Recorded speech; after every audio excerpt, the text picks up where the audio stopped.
Jace, what was it like? We asked him yet. We had him on the show. We've asked other players and stuff, but what was it like being on the field and watching 13 crack 1,000 yards yet again in the last seconds of the game after Bucky has scored, and all the grown men around me in my section, including myself and Stank, were crying because we're like, he's not going to get it. He's not going to get it. He's not going to get it. I was actually in the booth. I was in my booth watching, and I think I kind of told this story to somebody, but I can't remember who, but it was BA was texting me telling him, you got to tell Todd to call fucking timeout. You know, like, it's like, we got to get Mike, you got to get Mike his yards. And once we got the ball back, I got in the elevator and I just ran down to the locker room, and I wasn't going to have enough time to get out to the field. So I watched it with Brad Berlin from our locker room. And we were all jumping around like little kids. And I mean, it was insane. That's going to go down as at least top 5 moment in AJ for sure. My career with the Bucs.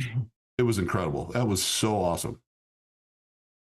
They kicked me out of the seat because they blamed it on me that it wasn't going to happen. So they made me and my daughter leave the section. And Watch the sushi restaurant. Yeah. Once it looked like it was about to happen, I went back over to my section. We're standing behind our seats. And then it was like we won the Super Bowl. It was really one of the best moments I've had in all my years as a Bucs fan. We loved it for Mike. I think everybody felt it for Mike. It was just such a great moment, man. How about that? How about the deal that the Bucs did, that Stephen Lynch did? You know, followed him the whole time in the camera. He captured the whole thing. That was incredible. Awesome. Coming down the sidelines. That was just through the tunnel. I was sitting there waiting for him. I mean, it was like, oh my God. It was incredible. It was awesome. Jace, I do have to, before we get too far ahead, but what went through your mind? Because we asked Mike and we told him what we were thinking. What went through your mind when Bucky scored? Because Mike was like, and Mike was, he went over and gave him a high five, celebrate, let's get the win, and is what is first. So he's very team guy first. Obviously, you model the draft around Levante and Mike. Mike was your first draft pick, but he's very team first, and that's why people love him. But what were your thoughts? Because his initial was, he said he went shit, and then it was like, okay, well, we scored, let's go.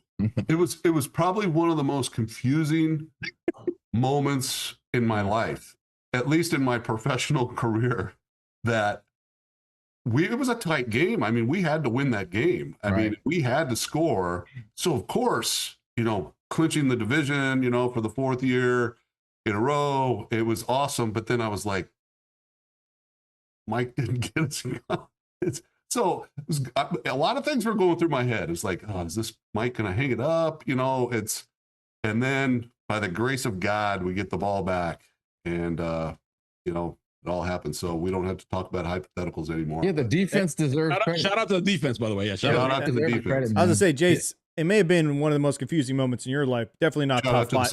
Not top 5 for Stank in terms of confusing moments in his lifetime.